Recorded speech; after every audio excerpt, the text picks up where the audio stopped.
The profile page is currently useless unless a user is authenticated. So let's enforce users be authenticated first before even viewing this page. So that way no one will ever see what we're seeing here. So in our code, let's create a private route.js component. Now let's import route from React Router DOM with authentication required from our Auth0 React SDK and the loading component. Our main component here will take a component as a prop and return a route component from our router, and we will invoke the with authentication required function, passing the component we received from props as the first argument, and the second a config object. The on redirecting value will be a function that returns our loading component. As the name suggests, this function enforces a user be authenticated first before returning anything. If there is not a user authenticated, it's going to redirect our user to sign in.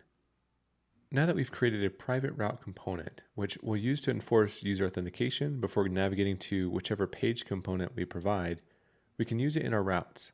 But first, let's add it to our component's index.js file for easy importing elsewhere. And then inside of our app.js file, let's update the route component for our profile page for the private route component. Don't forget to import it at the top as well. And then now let's navigate to our app and see if it works. You can tell that we're not logged in because we see the blue login button here. Now if we try to hit the profile page not being logged in, we'll be automatically sent to authenticate. After authenticating, we'll be redirected to the profile page. Now that we're authenticated and you can see our information here, we're free to use the navigation to go back and forth between the pages. Now let's talk about how to call an API with the React SDK. Notice on the external API page we have two buttons. We'll use the getPublic message to ping an API that does not check for an access token. In other words, our API will not care to authorize a user based on access, because it'll be open to anyone. While on the other hand, this getPrivate message does care who is requesting the resource. Let's create a .env file within the server folder. We'll populate it with the following keys. Now we need to head over to our Auth0 account and register a new API. This is where we're going to get these last two values. Now once you get into your Auth0 dashboard, click on the API tab on the left. Now click Create API and give our API a good name, as well as an identifier URL, and then press Create. We can find the two values we need inside the Quick Start tab and under Node.js.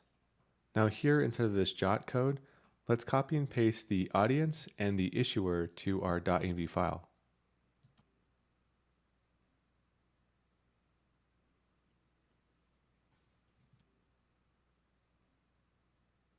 We do also need to add this audience value to our Auth0 React provider. So in the top level .env file, we'll add this key with our audience value. With that there, we can reference it in the Auth0 provider and pass it as an audience prop to the Auth0 provider component. And that completes the wiring up part of working with an API. Now we can actually make an HTTP request to our API with and without an access token. We'll make that request inside of the external API component. In here, we'll import our loading component as well as both the with authentication required and use Auth0 hook. Now we can work on making the actual requests. Notice that I've pasted two functions here, one called call API and the other one called secure API. These are our two different blue buttons we saw on our external API page. This first message uses fetch to call the public message endpoint, and the second one calls the private message endpoint that are found inside the server folder. Notice, however, that the second private endpoint is sending along an access token. This is required to access this particular endpoint.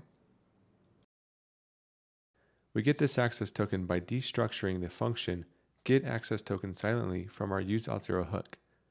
Extracting that token is an async process. Once we have it, we can pass it within the authorization headers here. Let's pass these two request functions to their corresponding buttons.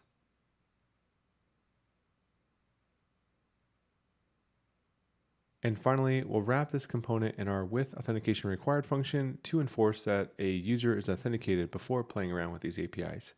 If you remember, we used the with authentication required when creating the private route earlier. In this case though, we're just using it as a higher order component directly. And last but not least, let's make sure we run our API server. Now back in our app, let's navigate to our external API page. Now that we've connected our app to a new API and we're running on localhost, Auth0 will ask us for consent again. Now on the external API page, when we click the public API message, it's going to work because this API doesn't require an access token. It successfully hit that API. If we try the private message, this one will work as well, as it checks and authorizes based on the access token we're providing it.